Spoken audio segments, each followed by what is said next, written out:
आज की कहानी की शुरुआत होती है एक कपल को दिखाते हुए जिनके इरादे कुछ ठीक नहीं लग रहे हैं देखने से। दरअसल आज इन दोनों का प्लान है ग्रोसरी स्टोर को लूटने का, जिसके लिए पूरी तैयारी के साथ है। हालांकि जब पूरा स्टोर लूटने के बाद भी जोडी का मन नहीं भरा, क्योंकि उसने कैशियर के पीछे रखे एक बॉक्स को देख लिया और जिद करने लगी कि उसे खोलो। लेकिन वो कैशियर उसे आगाह करता है कि उसमें वो नहीं है जो वो उससे चाहिए, इसीलिए उसे मत खोलो। लेकिन जोडी के मन में लालच था, इसीलिए उसने उसे खोल दिया। तभी एक गोली की आवाज आई। हम सीधा पहुंच गए एक वीराने जंगल में, जहां एक सहमी सी अकेली लड़की जो न जाने कब से यहाँ भूख के कारण भटक रही है।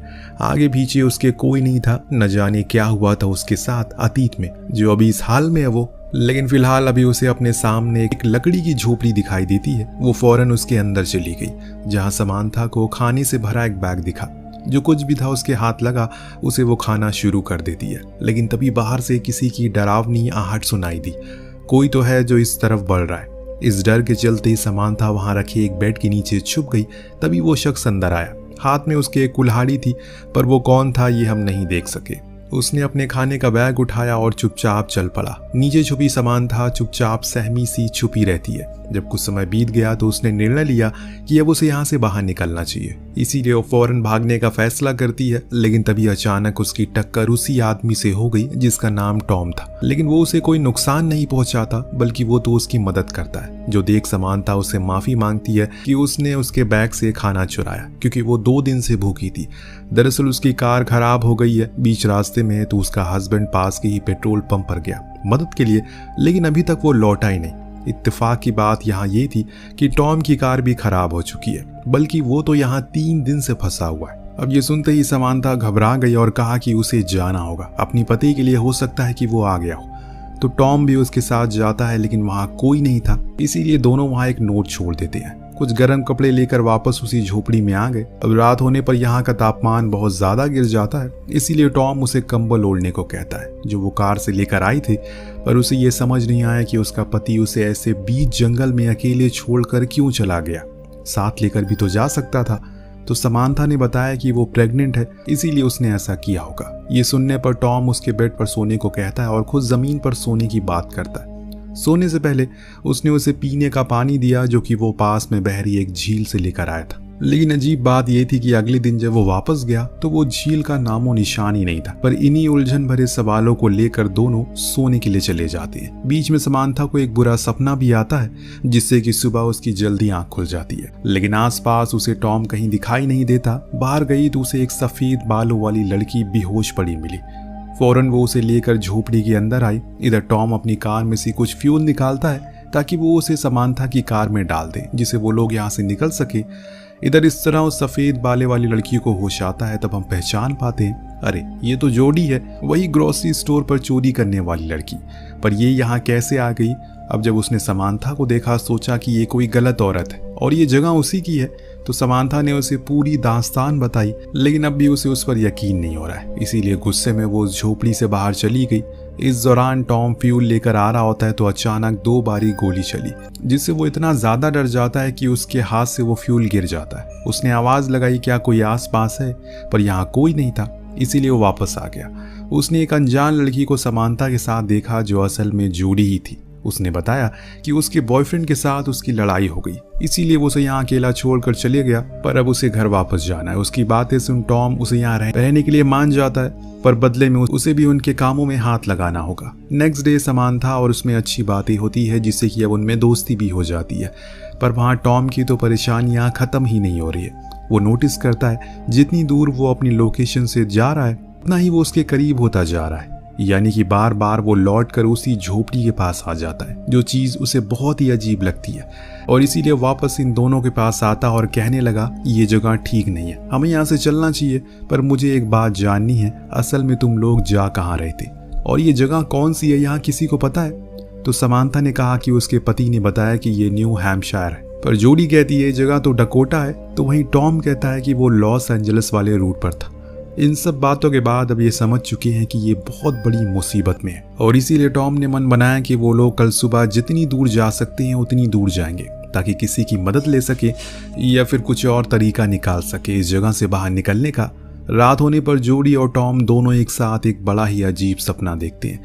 जिसमें उन्हें कोई इंजेक्शन लगा रहा है, और कुछ इसी तरह का समानता का भी था जिसमें वो दर्द से कर्रा रही है। खैर सुबह हुई तो ये लोग अपना सामान समेट कर चलना शुरू करते हैं। समानता और जोडी के बीच बातें होती है जिसमें वो उसे अपने अतीत के कुछ पन्ने साझा करती है, जैसे कि उसकी माँ उसे जन्म देते ही मर गई, तब से वो अनाथ आश्रम में पली बड़ी है।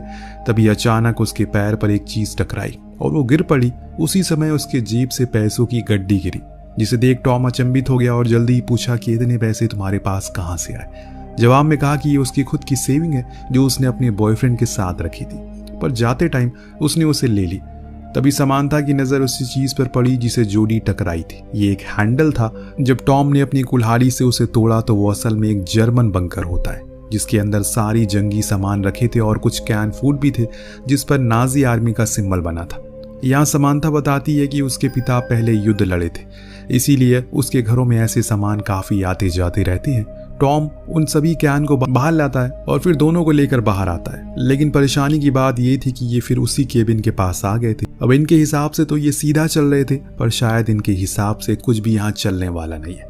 अगले पल हम देखती हैं कि तीनों ही डिनर करते हैं। दिन दोनों लड़की आपस में बातें करती होती है तो जॉडी समानता से सच कह देती है कि वो चोरी करती है क्योंकि उसके अलावा उसके पास कुछ करने को नहीं है, वो पढ़ी लिखी नहीं है।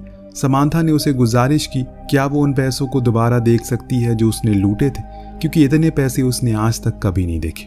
तो जॉडी खुशी खुशी उसे वो पैसे दिखा देती है, जो देख उसे हंसी आ गई क्योंकि ऐसा लगा कि वो मजाक कर रही है, क्योंकि उस पर स्टाम्प 1984 का था। उसके हिसाब से वो पैसे फ्यूचर के हैं, पर जॉडी ने कहा कि नहीं, वो 1984 ही में रहती है, लेकिन समानता के हिसाब से ये साल तो 1964 का है। अब ये सब कुछ बहुत ही अजीब था, यानी कि दो औरतें हैं, सेम जगह पर हैं, लेकिन डिफरेंट टाइमलाइन से, अलग अलग समय से हैं। अब जब टॉम आया तो उसे भी यही सवाल किया गया कि वो किस साल से है, तो वो कहता है कि वो 2011 से है। अब ये सुनने के बाद उन दोनों ने अपनी पूरी कहानी बताई। पहले तो टॉम को ये सब मजाक लगा, लेकिन उनके शब्दों के भारीपन को देखते हुए वो समझ गया कि जरूर कुछ तो गड़बड़ है। इतने में अचानक बाहर से गोली चलने की आवाज आई। कौन बार बार गोली चला रहा है? जब देखा गया तो पता चला कि वो कोई अनजान शख्स है जिसके हाथ में बंदूक है। इन्हें मदद की जरूरत थी, इसीलिए वो बाहर आया। उसे कहने लगा कि वो लोग मुसीबत में हैं, पर वो आदमी जर्मन में कुछ बोलने लगता है जो वो समझ नहीं पाया, लेकिन इतना वो समझ गया कि वो उस कुल्हाड़ी को फेंकने को कह रहा है। इसीलिए उसने वही किया। जब उसकी आंख खुली तो अगले क्षण वो तीनों ही कैद थे और वो जर्मन गायब था। अब उन्हें कहीं ना कहीं ये समझ आने लगा है कि हो सकता है कि उन्हें समय यात्रा की हो। वो तीनों ही कैद थे और वो जर्मन गायब था। तो सुन सबसे पुराने सन की समानता ने पूछा क्या 2011 तक समय यात्रा मुमकिन हो चुकी है? तो टॉम कहता है कि नहीं, ऐसा कुछ नहीं बना था। थोड़ी देर बाद वो जर्मन लौट कर आया तो टॉम की रस्सियों को खोल दिया, फिर बाहर ले जाकर उसे खूब मारा पीटा। दिन अंत में उसे एक पेड़ से बांध दिया। फिर वो अंदर आया और उन लड़कियों से पूछने लगा कि वो कौन है और कहां से आई हैं। तभी उसकी नजर जॉडी के लॉकेट पर पड़ी, जिसके बारे में वो उसे पूछने लगा। सिर्फ समानता ही थी जिसे जर्मन आती है, इसीलिए वो उसे समझाती है कि वो लॉकेट उसकी माँ का है और वैसे ही सेम उसके पास भी है। तब वो जर्मन नागरिक गुस्से में अपने गले में पहना वही सेम लॉकेट दिखाता है जिसमें एक औरत की तस्वीर थी जो हूबहू समानता की माँ की तरह लग रही है। चीजें अब धीरे धीरे करके और परेशान करने लगती है, लेकिन आप बने रहिए क्योंकि इसका अंत आपको हिला कर रख देगा। अब वो दोनों लड़कियों को लेकर बाहर आता है तो समानता टॉम से पूछती है क्या उसके पास भी ऐसा कोई लॉकेट है, लेकिन वो इनकार करता है। इस बीच वो अनजान आदमी ये भूल चुका था कि टॉम ने खुद की रस्सी खोल ली है। अगले पल अब उस हाल में है जिस हाल में उसने इन तीनों को रखा था, पर वहीं खड़ी ये तीनों अपनी ही कश्मकश में डूबे हुए हैं, क्योंकि कहीं ना कहीं उन्हें ये गुत्थी सुलझती हुई नजर आ रही है। समानता का कहना था कि उस आदमी के पास जो लॉकेट है उसमें जो तस्वीर है वो उसकी माँ की है, पर टॉम ये मानने को राजी नहीं था। पर जब जॉडी ने कहा कि वो तस्वीर वाली औरत उसकी नानी है तो उसके तो होश उड़ गए। यहाँ उस अनजान आदमी का नाम भी पता चलता है जो हमें समानता बताती है। उसका नाम था जो असल में उसके पिता थे। पर सिर्फ यही नहीं, जब समानता ने जॉडी से उसकी जन्म की तारीख पूछी तो उसने बताया कि 3 जून 1964। ये वही तारीख थी जिस दिन जॉडी की माँ की मृत्यु हुई थी अपनी बेटी को जन्म देते हुए, और वो बेटी कोई और नहीं बल्कि खुद जॉडी ही थी। क्यों आपको शौक लगाना?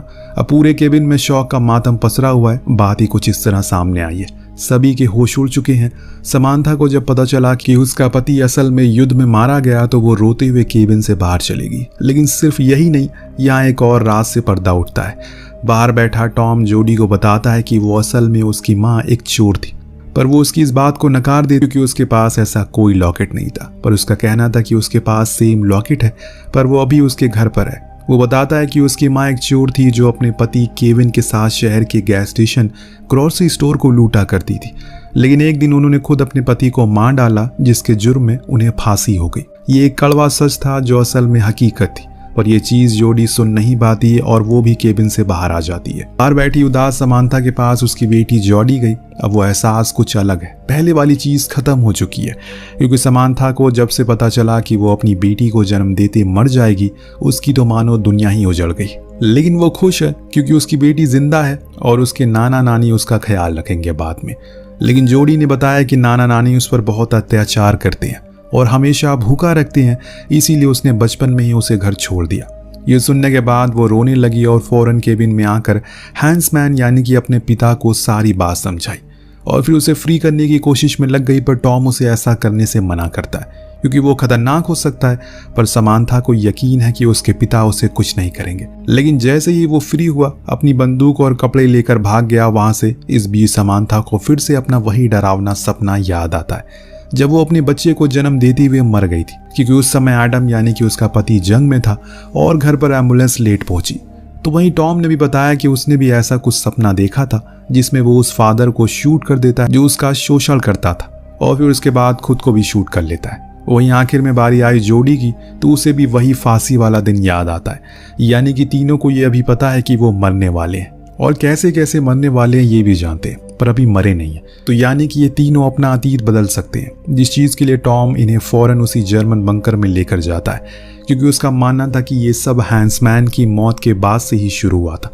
तो हमें सबसे पहले उसे रोकना होगा। समांथा ने बताया कि उसके पिता की मौत 14 मई को हुई पोलैंड में एक एयर स्ट्राइक में, और आज 14 मई थी और जिस जगह ये खड़े हैं वो पोलैंड ही है, यानी कि उनके पास मौका है। टॉम ने दिमाग लगाया और बताया कि अगर हैंसमैन की मौत नहीं होगी तो उसकी बीवी यानी कि समांथा की दूसरी शादी नहीं करेगी, जिसका मतलब ये होगा कि वो घर पर होगा और तब वो समांथा को लेबर पेन के दौरान हॉस्पिटल ले जा सकेगी। इसीलिए वो फौरन हैंसमैन को ढूंढने निकल जाता है जो केबिन में रेडियो से कनेक्शन बना रहा था, पर वो खराब था। तो समांथा ने उसे एयर स्ट्राइक के बारे में बताया, पर वो उसकी एक नहीं सुनता और भागने लगता है। तब टॉम उसे रोकने की भरपूर कोशिश करता है, लेकिन इसी में एक भयानक गलती हो जाती है। हैंसमैन ने गोली चला दी जो जाकर लगती है सीधा जोडी को। वो तो भाग जाता है, लेकिन ये दोनों घायल जोडी को लेकर केबिन में आते हैं। टॉम अब बहुत ही ज्यादा परेशान था, क्योंकि अगर जोडी मर गई तो वो कभी पैदा ही नहीं हो पाएगा।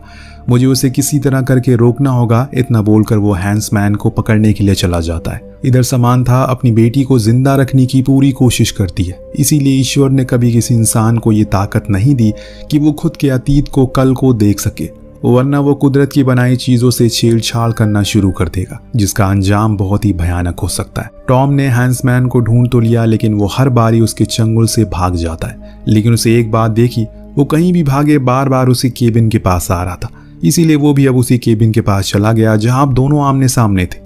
हैंसमैन उस पर कई गोलियां चलाता है, लेकिन एक भी गोली उसे नहीं लगती, क्योंकि अब टॉम का वजूद ही खत्म होता जा रहा है। जॉडी की आखिरी सांसों की तरह जैसे जैसे उसकी आत्मा उसके शरीर को छोड़ रही है, टॉम खुद का अस्तित्व खोता जा रहा है। और फिर एक पल वो भी आता है जब वो पूरी तरह से गायब हो जाता है, क्योंकि जोडी मर चुकी है। पर समांथा को अब ये देख अपने पिता पर बहुत गुस्सा आता है। उन्होंने खुद के साथ साथ अपने आने वाली पीढ़ी की भी जिंदगी को मुश्किल बना दिया।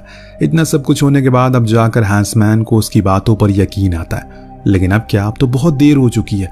आसमान में रशियन प्लेन नजर आने लगे हैं, इसीलिए दोनों ही भाग, लेकिन बॉम्ब गिरना शुरू हो चुके हैं, जिसे समांथा भी घायल हो चुकी है। लेकिन उसके पिता उसे उठाकर बंकर में आ जाते हैं। अब धीरे धीरे करके समांथा का वजूद भी खत्म होता जा रहा है, क्योंकि हैंसमैन ने खुद को बचा जो लिया, वो उस समय नहीं मरा जिस समय वो पहले मरा था। यानी कि अब सब कुछ सही हो जाएगा, लेकिन एक चीज अभी भी नहीं बदलेगी। वो क्या था आपको कुछ देर में पता लग जाएगा। सीन शिफ्ट होकर पहुंचता है फिर से उसी समय में जिसमें कहानी की शुरुआत हुई थी, लेकिन इस समय चीजें काफी बदली है। जोडी उसी ग्रोसरी स्टोर पर जाती है, लेकिन एक अलग अवतार में, एक अमीर और पढ़ी लिखी लड़की बनकर।